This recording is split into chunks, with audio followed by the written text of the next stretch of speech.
Almost 2,000 years ago, a group of people in feudal Japan found themselves pushed further and further away from the mainstream of society as they refused to give up their spiritual beliefs to the imposed conformity of the ruling class. The ruling power made it illegal for common people to carry or own the deadliest weapon of the time, a finely edged sword. So these people had to learn to defend themselves in different ways, to walk the path of their own chosen desire, and to blend in so as not to attract attention. They learned survival skills so unsurpassed that the name ninja became feared by all who heard it. But the primary concern, then as now, was to live and to let live in peace and harmony so that all mankind can reach their own levels of heightened enlightenment. This Black Belt Home Study course is designed to set you on the path. Nenpo will give you the power to overcome life's obstacles by coming out on top. And the skills you will learn in this series will give you the flexibility to roll with life's everyday punches, the courage to climb above life's obstacles. Only your own discipline and perseverance can carry you through to the finish. Your goal of receiving a black belt and all that it stands for. And view life from a different perspective from that uncluttered height. And what the insights that you've gained will help you to slice through all the things that are holding you back from being all that you can be. You may find that instead of being caught up in fights that don't concern you, you can just hang out and observe. Unless, of course, you need to take action, and then who knows? You may be so dazzling they don't even know what hit them. We will study from the traditional schools of Kumagakure-ryu, Koto-ryu, Tagakure-ryu, Gyokushin-ryu, Gikan-ryu, Gyokuro, Tagagi-Yoshin-ryu, Shinden-Furo-ryu, Kuki-Shinden-ryus of Grandmaster Masaaki Hatsumi of the Bujinkan system. I am proud to present this Black Belt Home Study course.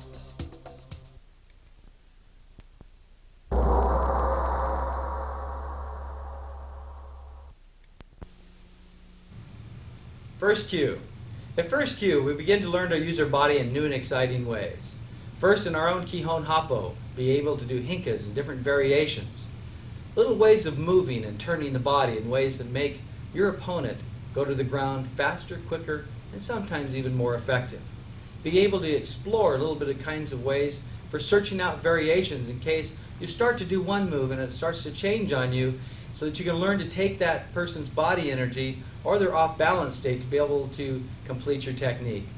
We're also going to be going outside doing some Tai-Hin Jitsu skills like Otan Po, going and learning how to crawl across the ground and stealth, maybe even going underwater and across bridges, hiding in bushes, all kinds of really neat and exciting things. Let's begin now. The Dokken Taijutsu techniques of first cue, or Shizen Ken, of using all of your body, every part of your body as a weapon. Let me demonstrate this. As a person comes up with a punch that I may first use my fist. What's naturally closest next may be my elbow. So I want to maybe use my elbow. I can also take and just use my forearm against this person. I can slide back down, use my hand again. Since my fingers are there, I can reach in and grab a hold with my fingers. This hand's resting against this part of my body, so I can move in my body like this, and taking my opponent to the ground. Once more, as an idea. It'd be hitting, using the elbow. His body is turned, so it'd be maybe a little different. My leg is right next to his leg. I can use my knee itself to take his body down. My hand's here. I can actually grab a hold of the shoulder, whatever is closest. Since I'd be pulling him back, I have a thumb. I can stick this in his back. I now have my arm, I feel, resting against his head, turn him over. His foot happened to lock on my leg, so I can move this forward, utilizing this leg and my leg to put pressure down on his. If I go down, my knee lands right on his back. My hand goes down naturally to his face. I could reach over, taking a hand. Every part, as I come back up, it's just natural. Every piece that I do here, using all of my body. If his foot comes back, I can use that also. Well, it's here, take a toe, whatever. Natural use of all and every part and piece of the body in your training is very important. This is where you want to get to. Of course, you could come up for choke or that. If I just naturally moved, I had my hands in this position as he comes up, I'm just naturally turning. I could naturally turn the other way also, just here. Whatever is there is what I have to learn to work with. So I have this, I have a point I can take and put a pressure point on here. Digging in. Fingers, use the against the joints of the fingers. Can move and control my opponent very effectively with just one finger alone.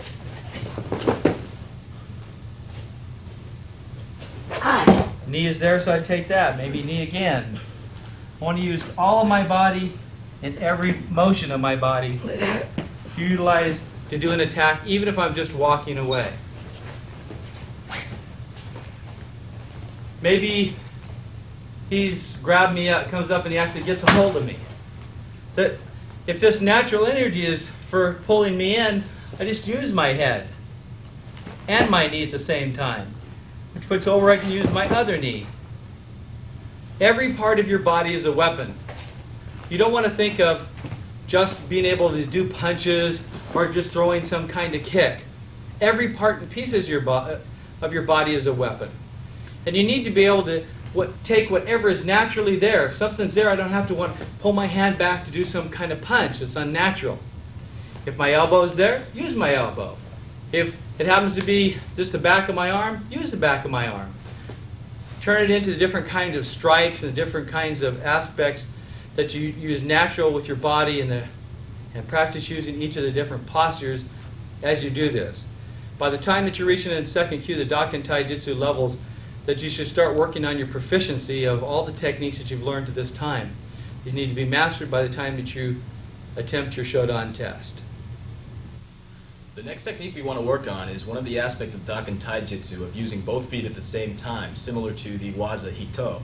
What I want to do is I want to jump up and kick my opponent using both feet at the same time. I can either use the heel of my foot, as in the forward stomp kick, or I can use the ball of my foot. Against an opponent, what I'm going to do is I'm going to jump up and kick him with both feet simultaneously in the chest area.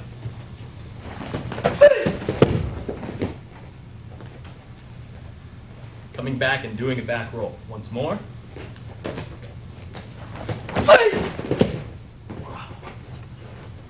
At all times, you want to maintain focus on your opponent.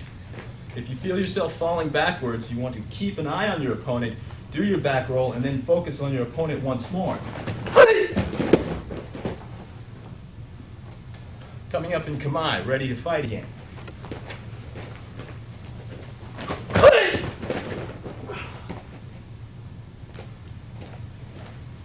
Some of the aspects of Dokken Taijutsu, using both feet at the same time. Kosujutsu. Kosujutsu is the art of attacking organs, attacking muscles on the body, attacking nerve points, pressure points on the body in ways that could restrain or damage your attacker depending on the intent of the situation. Let's examine a few points and pieces of Kosujutsu. The first way to learn nerve-type points on a person's body is really to practice on your own, or to get a partner to where you just like press around on the body, and if you get some kind of point that makes some kind of effect on them. You notice that his arm was dropping there. That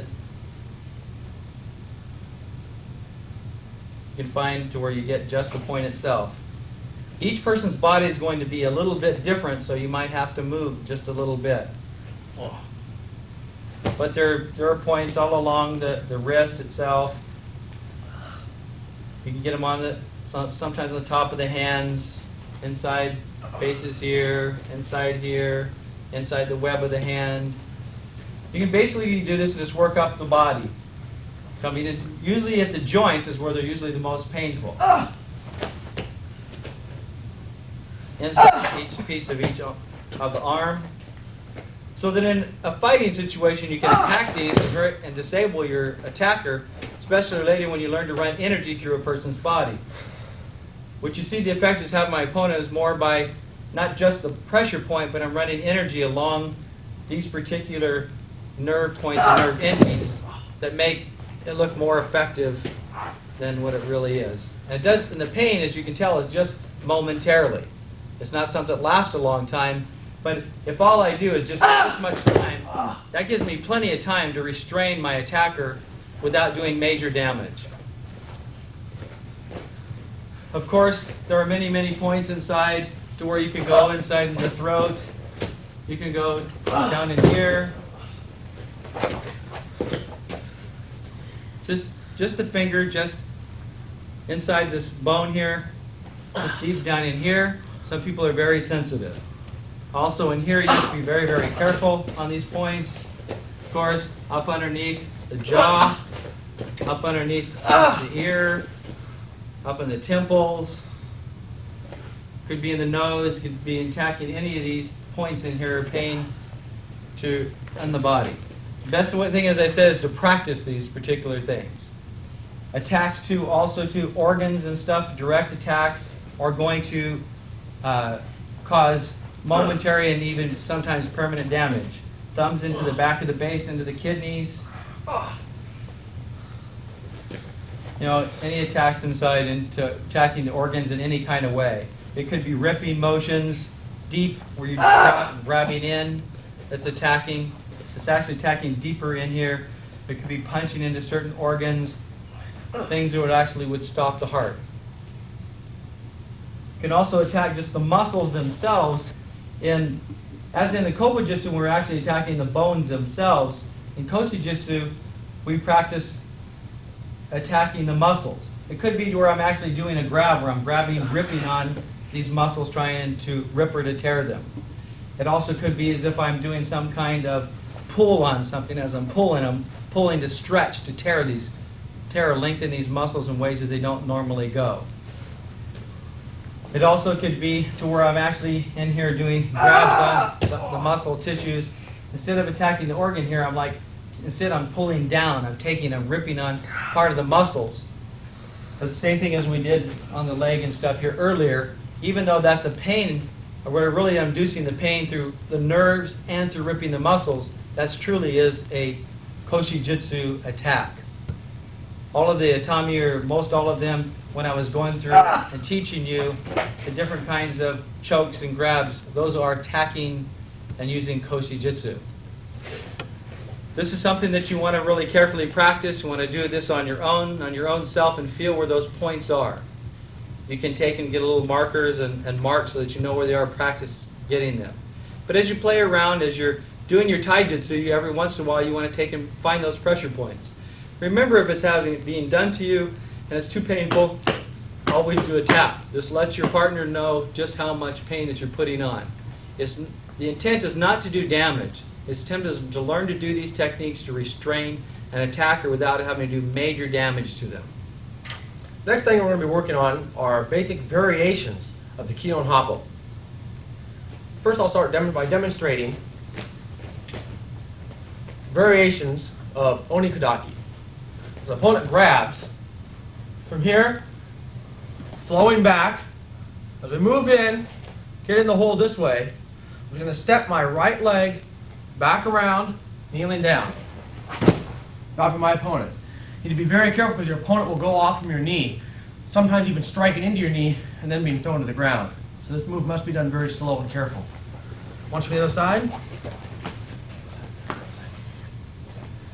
Flowing back, taking the lock, taking the rear leg around. I'm going very slow and careful so my opponent is not to strike on my knee real hard. Again, back to here, raising his hand up.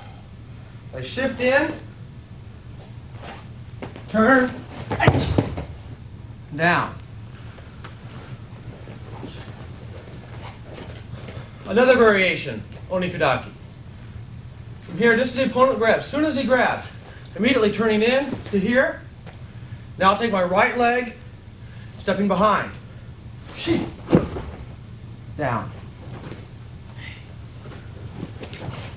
Again, As soon as he grabs, immediately coming in for the move, step my right leg behind. Taking him down. One more time. Just as you start to get your lock, maybe a punch is coming from the other side. So I'll step behind you, going down.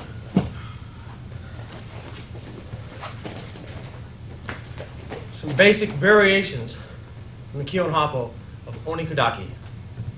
The next technique we want to work on is Ura Gyaku. We're going to work on some very different variations of the basic technique. So in the basic technique, we're falling back first and then executing the throw.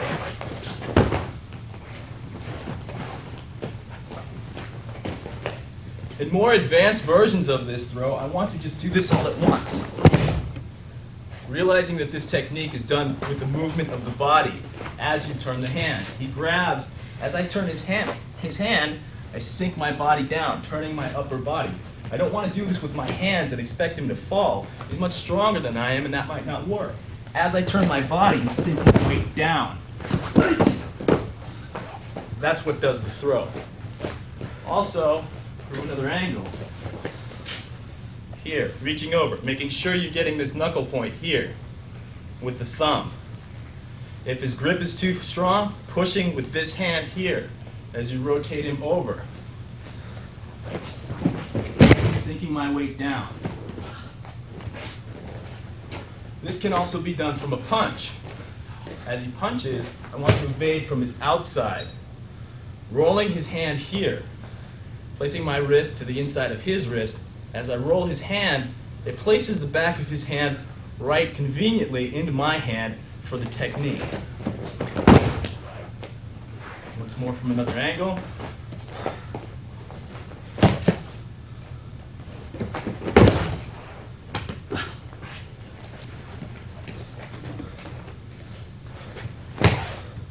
Slowly doing this, you want to take the momentum of his punch along with him, forward, continuing his punch, finishing up with any sort of technique that you choose.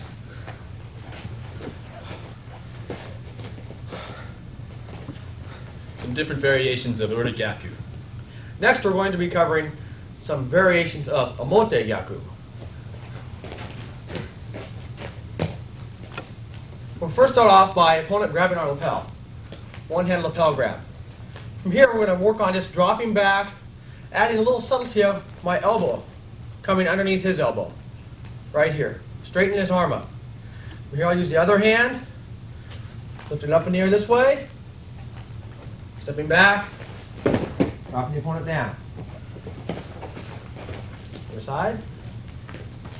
As the opponent grabs, stepping back, raising my elbow up, locking their elbow out here. Up, down here. Okay, again. As he grabs, stepping also straight back, and then taking the wrist directly towards him. One more time, same thing. As he grabs, dropping straight back, lifting the elbow up this way. Now take the wrist directly towards him.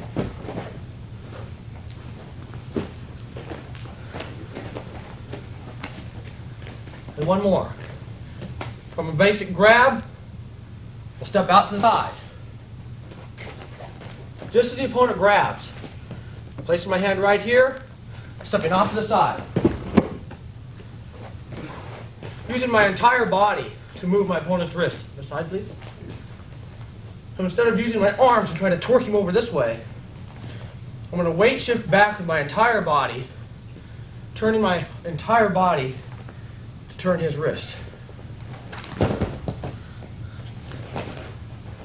A small thing you want to think about when doing this, as I'm dropping back and turning, I can have my other arm come up here, slightly raising up to catch the elbow.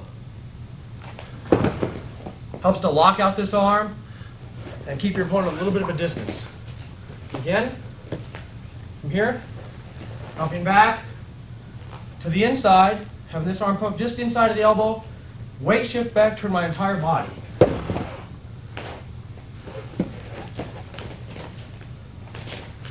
Some basic variations of Omotegaku.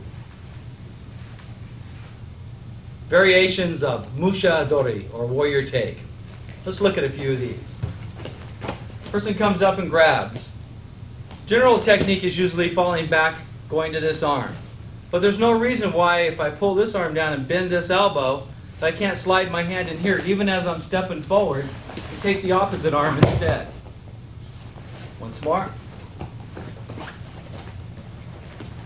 As I'm falling back here, I already have this hand here. I can just slide this in here as I'm moving forward, shift back to the opposite side. Now, in any way that I move my body, my training partner goes to the ground. I also can take, as I start out here, come back over his face, and do it as in a reverse pattern. Another variation here is I fall back and jump up, coming down. Getting the reversal. I can also hold onto this other arm. Turn it underneath. So I have this trap taking this person down. Some more from another angle. Fall back. Once more from another angle. I can jump up here, hit into this leg, then come up, turn taking down. A couple of the key points of this move is that I want this bend in the arm.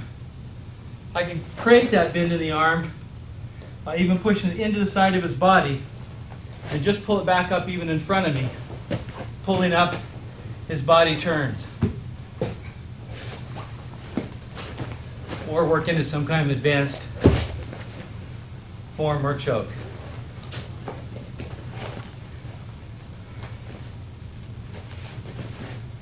Again, take off balance first, take the arm as it falls. There's a couple aspects to play with Musha Dori. Our next technique is some basic variations of Ganseki Nage.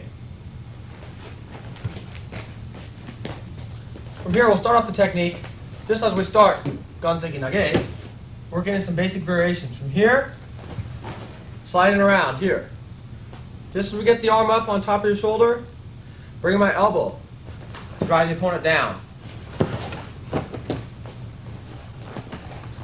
Again, shifting back, going underneath. Just as I'm coming over the top, use my elbow to drive the opponent down. And from there, I can just shift my body in any direction. Once he's down to this point, he's completely off balance. From another angle, here, dropping here. Maybe he's not going down as far. Okay, so I drop down. Okay. Again, here, dropping straight down. Another idea for Ganseki Nage. Here, coming here, going to the face. Switching feet behind. From another angle. Here, go right to the face. So I switch feet behind my opponent. And down. One last time. Here. Once you get the opponent to this point, you can throw strikes into the head, using my elbow, my knee. And from here you can take him to any direction.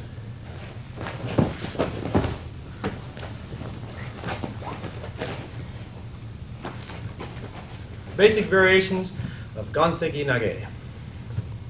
In using the Hinka variations of the Kihon Happo, that you want to be able to move from each of these variations to another variation depending on the position of your opponent and the response to the technique that you're doing.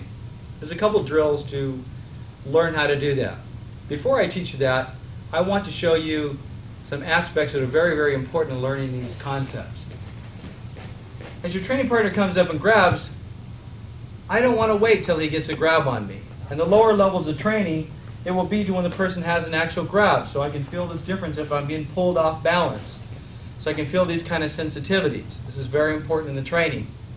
What's also important in the training is that's a worst case scenario. I don't want to get in the habit of always somebody grabbing a hold of me. I never want anybody to put their hands on me if I don't want them to. If the person reaches out to grab the hold, all I have to do is just move this hand away. Of course, I can go back into some kind of stance or posture and then just take the person down.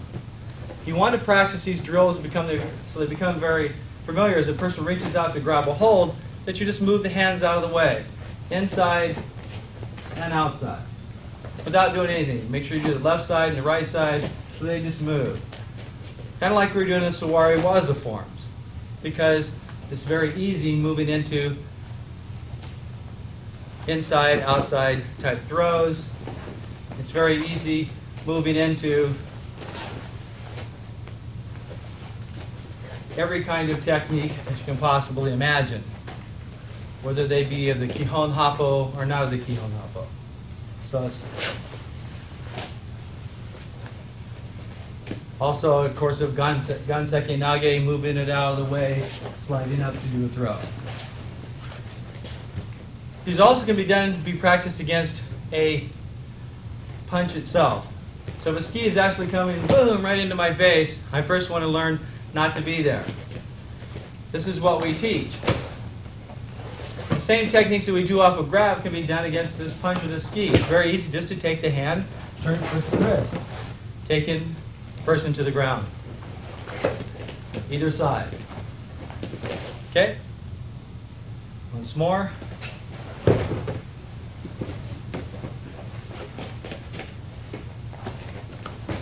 Taking the punch here, using all of my body, turning the wrist over, taking the person down, controlling where they fall. Once more. Person punch, ski, I can also fall back, hitting, taking this arm, doing techniques and adding to them of Mushidori. Once more on the other side, boom, falling out immediately, right there. Quick, automatic. Boom, sliding in. Smash, hit. Ganseki Nage. It's more Mushidori. Can let go of the arm, still be on my attacker. Once more. Onakaraki. Once more on the other side. Boom, just catching the hand out of the way. Natural. Once more, Onakaraki. This comes, I'm just moving this out of the way. This could be in here first, or punching through as I'm moving in automatically. You might want to do it in a slow progression first, and then work on to where it's just here. But you have to be very careful with your opponent, your training and with your training partner, because this can break an arm, especially with your training partner. Once more, just catching. So all I have to do is just turn my feet. Just drop right into the technique, and my opponent drops. My training partner drops also. So basic ideas of reverse Ganseki Nage, variation, being trapped.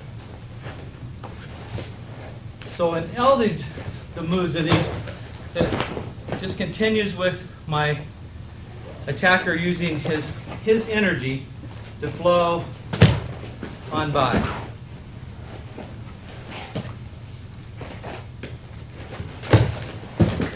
As you'll see as we start moving into some Nage Wazas in just a moment.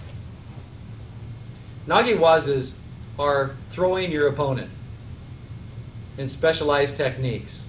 But primarily what I really would like to teach you now, even though you have been practicing taking your training partner and opponents, if necessary, to the ground effectively, I'd like to teach you some concepts of that and some ways of throwing, so that you can have some ideas that when you're in a certain position where you can actually take them up off of the ground and take them down just a little bit harder.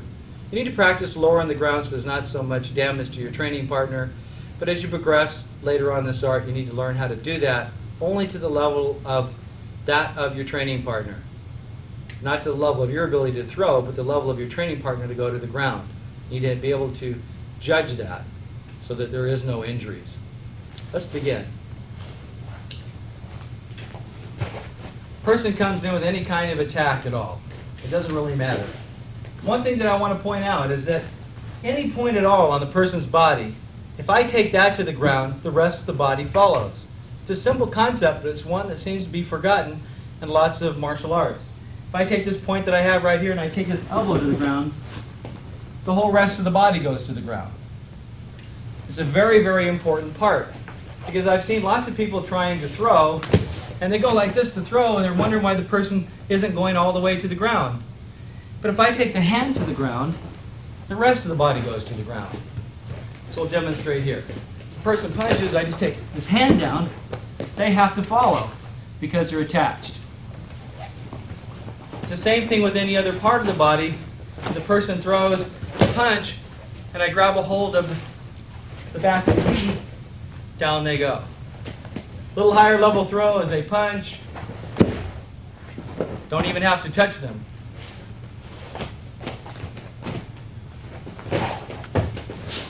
He's not really falling for me, but that's okay.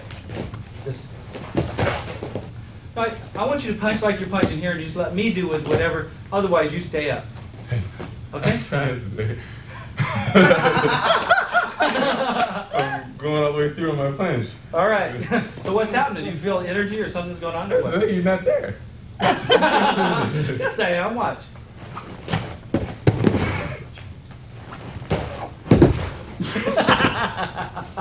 Kuki Nage.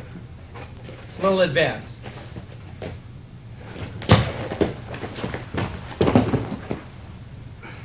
Capturing the arm. Once more.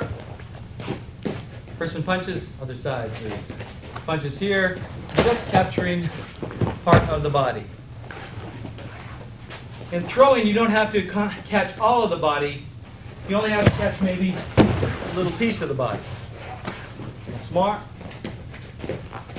So, just catching one little piece. I'm just over, straight. Once more. Just coming over the arm, around, throw. Once more. Coming over, reversing the shoulder, rocking my body forward to finish the throw. Once more in a natural progression, I'm just catching here. There you go.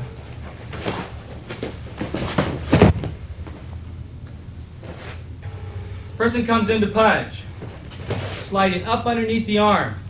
I can't take off balance with this knee in any form to break body balance.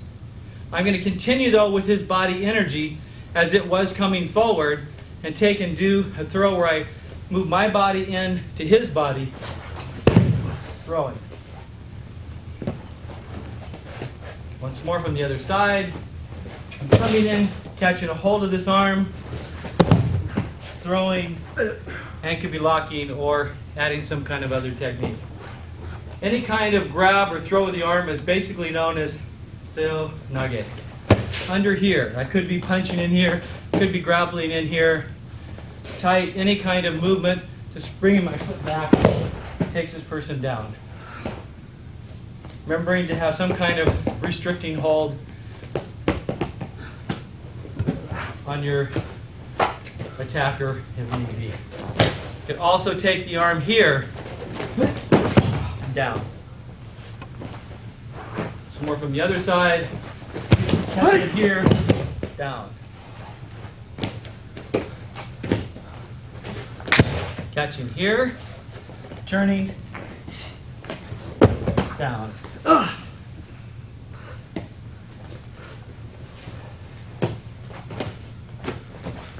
down here. Down. Nage-waza.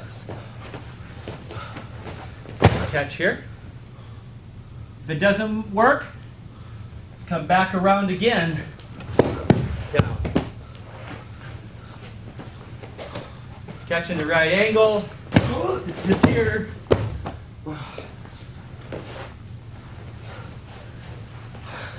Very subtle. Throwing. Also take up underneath, taking the head itself. I could let go of the arm, or I can hold the arm. Down on one leg. Once more. Sliding in here myself.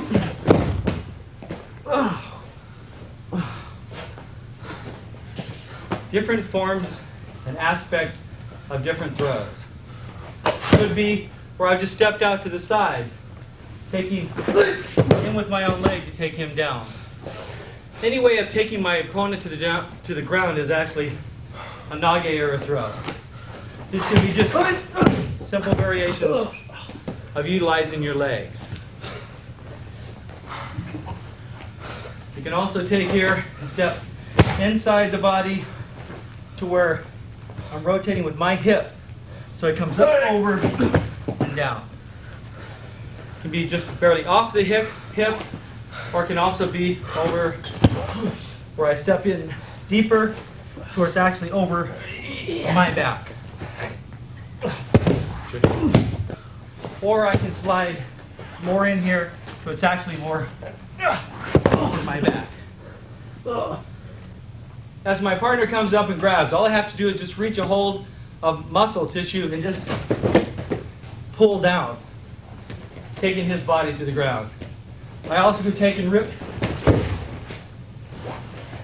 into throw.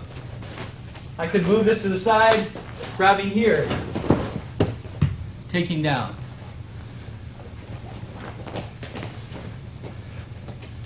Any kind of thing at all. Grab a hold of the ears. Also, down.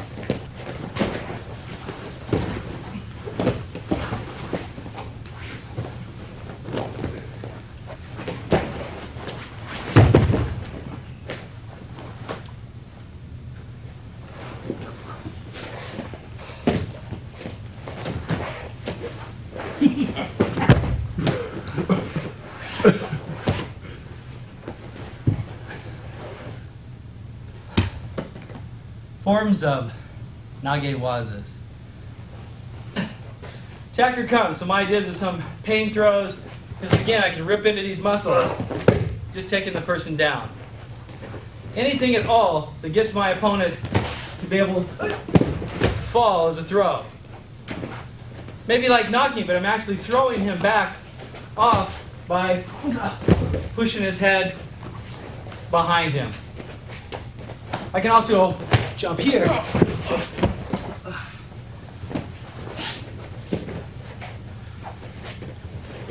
Moving here, taking hold of the hair. I can go straight down, I can throw the other way. These are more pain throws, or reach in here, grab a hold of the body itself, throw.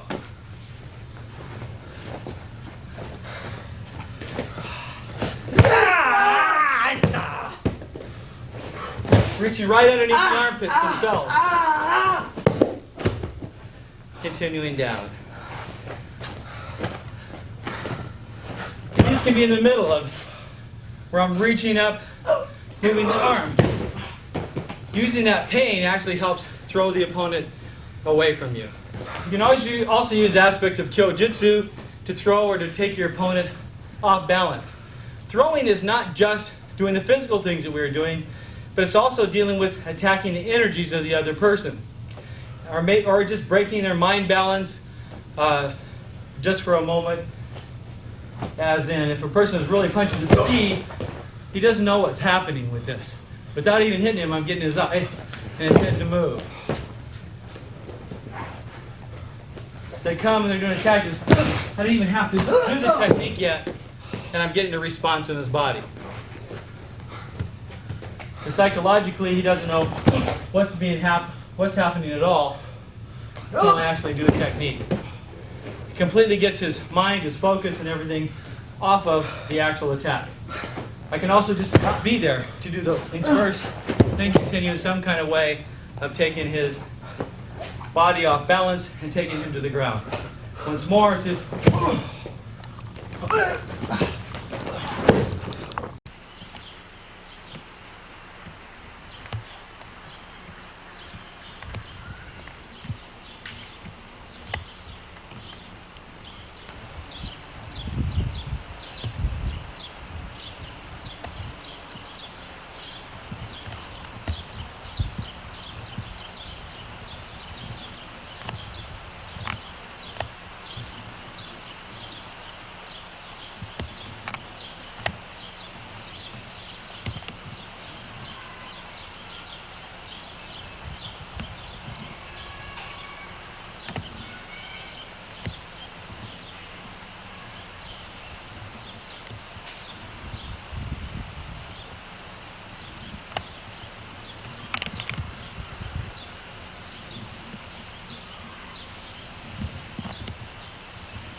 The first weapon of First Q is Mitsubishi. We're using blinding powders or ways of distracting and blinding. It could be just your natural fingers, boom, right into somebody's eyes, flicking them into the eyes. Something that creates a distraction. It could be things like powders that go into their eyes or creates a fog or focus so that they can't really see what's going on, so that you can utilize that to be able to do some kind of disarming or restraining techniques. Done in ancient times and from Tagakureiru, when an attacker attacked with a sword, you would have one of these maybe hidden. Not necessarily they didn't wear gis in the 1600s, but they would have it some kind of place on their body. They could take out this egg, break it open as they were throwing these powders out into somebody's face. They could actually be poisons that actually poison somebody. Somebody's trying to cut them or kill them or their family. To make these in a practical way that's very, very safe is that you take just a regular egg. And you take the egg and you make a small hole in the bottom, a very, very small hole, and a larger hole in the top.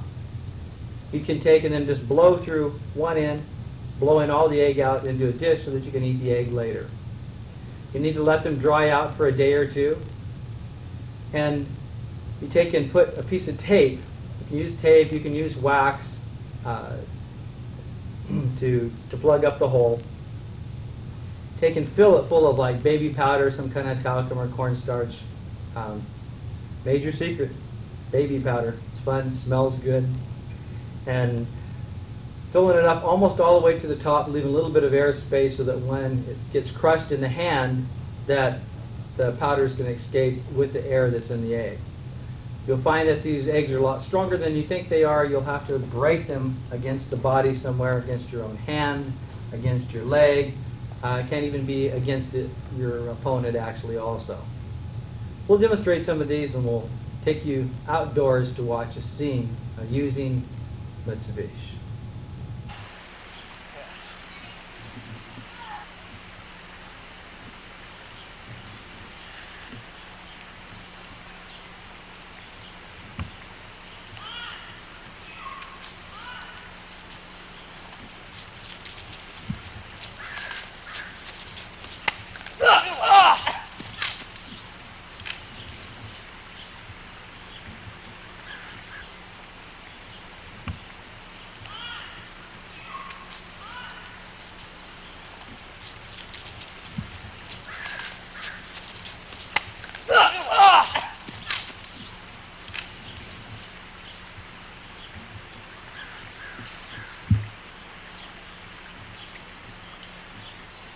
I guess I got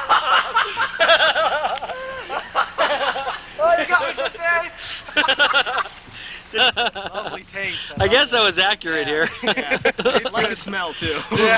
Fresh and clean. Yeah, a little baby powder. Never hurt anybody. The second weapon of First Q is Koketsu Shoge. Koketsu Shoge was actually made of farming tools.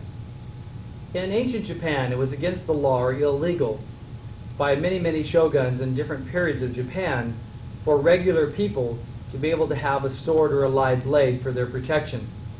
Many samurai kind of run around actually taking advantage of that situation, killing many people, practicing being able to use their swords on real people. To be able to protect themselves against these things as they were working in their farm, they would take and they would use the farm implements that they had and make them into different kinds of weapons. The Koketsu Shoge is one of those such weapons. This ring that you see that here that's made out of rubber, that used to be made out of solid metal and on an ox cart. There's a ring on a cart itself or on the side of a wagon. The rope that you see that we're using here actually usually was made out of some kind of metal. It's a metal chain. It also could have been a rope, just as this is a rope, made out of different kinds of fibers. What you're seeing in my hand here is a simulation of an actual live blade that would have an edge on this curve, an edge on this curve, and an edge on this point as a knife. This was used as a farming tool to be able to dig in the ground, to create rows, to be able to plant seeds, to cut trees, bushes, it could do lots of different farming needs. Putting these together could be very simply smuggled into any kind of place because they're not so obvious, because this is something natural that they would actually have in their possession already. They necessarily wouldn't be all together in one place, that the ring could be in the back of the board, this blade could be just sitting where it actually set in somebody's bag or hidden in a haystack or whatever. You naturally wouldn't hide it somewhere it was naturally obvious that it was hidden, but it could be just as a natural part of their everyday life. But put together very quickly, very simply, by just tying a few knots on each end, this could be utilized as an actual weapon when they're traveling down the road in case they were attacked by some kind of samurai or somebody else. The weapon has a lot of length, which is a major advantage of this because they could create a lot of distance for themselves against an attacker to keep an attacker away from them, especially being at a disadvantage of not having a sword themselves. One way of bringing this weapon close to me and also to determine the length that's more appropriate for me to be able to use this is I like to think of this as having 2 arms lengths. If I stretch out my arms like is in Hira, and my hand comes back into the other hand, coming back out, the ring should be just at the end. We'll show you some uses of that in just a moment. Of course, I'd want to be doing taijutsu and that so that I may step back with one step, and as I'm turning, coming back, getting a hold with the other end.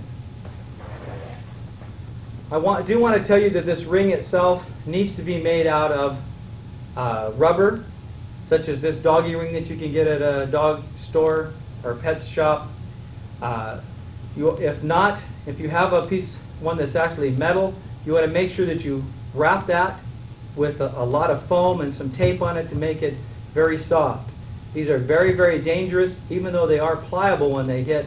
If hit hard, they can actually break bones and cut open things. So be very, very careful on these because you do actual swinging types attacks. Even the rubber ones, sometimes it's a good idea to put some foam on it, especially if you're actually doing realistic training.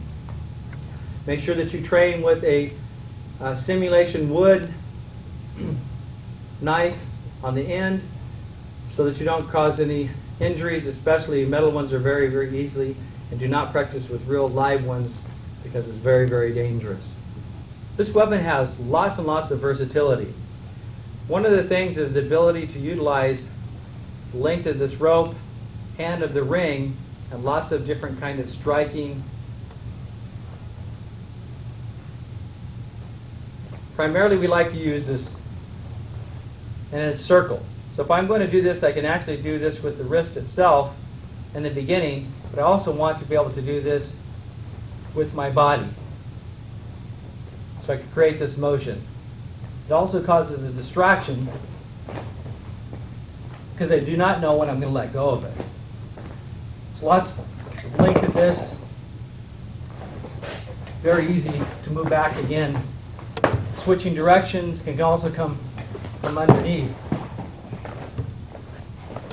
as well as from over on top. Making sure that you don't hit yourself. It also can come from over the top.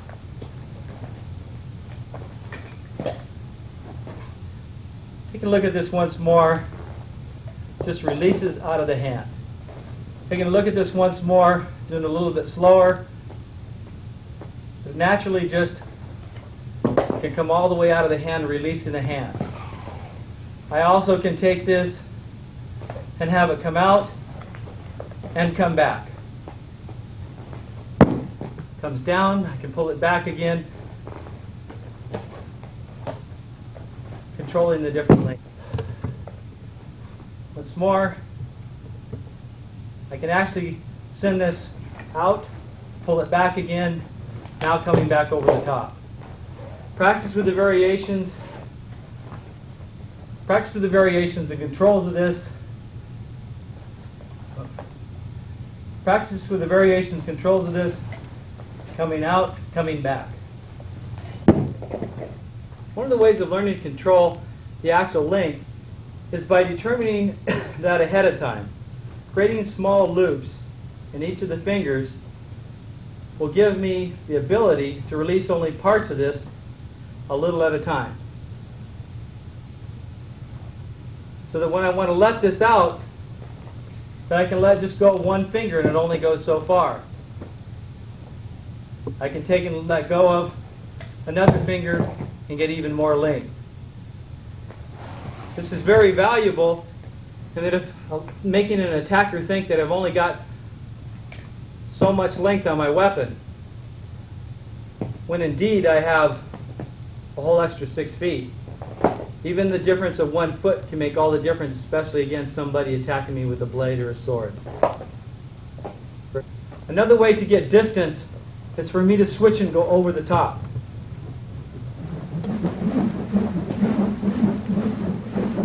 You can hear that spin. Change to low, or change it back up to high by where I'm placing my hand and the movement of the body. Person's come to attack. I have major range here in attacking right where he's holding his hands. You come right back down on the blade itself. Oops, sorry.